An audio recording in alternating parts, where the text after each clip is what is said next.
పోలవరం జిల్లా దేవీపట్నం మండలంలో టైగర్ జనాన్ని టెన్షన్ పెడుతోంది. పోలవరం ప్రాజెక్టు టన్నెల్ సమీపంలోని నేలకోట దగ్గర థర్మల్ డ్రోన్ కెమెరాలో పెద్ద పులిని గుర్తించారు అటవీ శాఖ అధికారులు.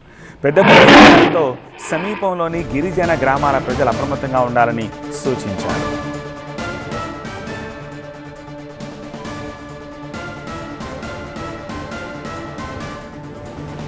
పోలవరం ప్రాజెక్టు వైపుగా టన్నెల్ నుంచి వెళ్లే వాహనాలను అధికారులు నిలిపివేశారు.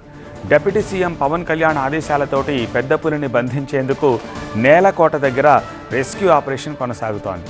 పెద్ద పులి కదలికలు డ్రోన్ కెమెరాకు చిక్కడంతో వీడియో విడుదల చేశారు అటవీ అధికారులు. ఈ వీడియో ఆధారంగా పెద్ద పులిని పట్టుకునేందుకు ప్రయత్నిస్తున్నారు.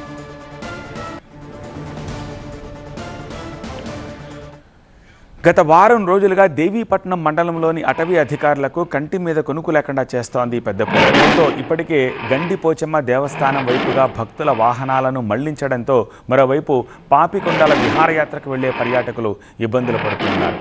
పెద్ద పులిని పట్టుకోవడం కోసం భారీ స్థాయిలో రెస్క్యూ ఆపరేషన్ కొనసాగుతోంది. 1-2 కాదు, ఏకంగా 6 ప్రత్యేక హనుమాన్ బృందాలు రంగంలోకి దిగాయి. Srisailam, Visakhapatnam rapid force rescue టీంలతో పాటు బెంగళూరు నిపుణులు కూడా ఈ ఆపరేషన్లో పాల్గొంటున్నారు. తిరుపతి నుంచి అదనపు రెస్క్యూ బృందాన్ని సైతం రప్పించారు. వారం రోజులుగా పెద్ద పులి జాడ కోసం ఈ బృందాలు ప్రయత్నిస్తున్నాయి.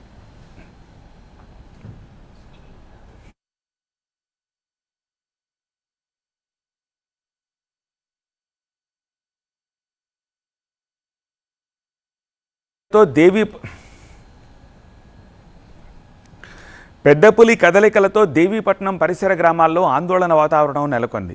పెద్ద పులి ఎట్నుంచి ఎటొస్తుందో తెలియక ప్రజలు హడలిపోతున్నారు. రైతులు పొలం పనులకు వెళ్లడానికి కూడా భయపడిపోతున్నారు.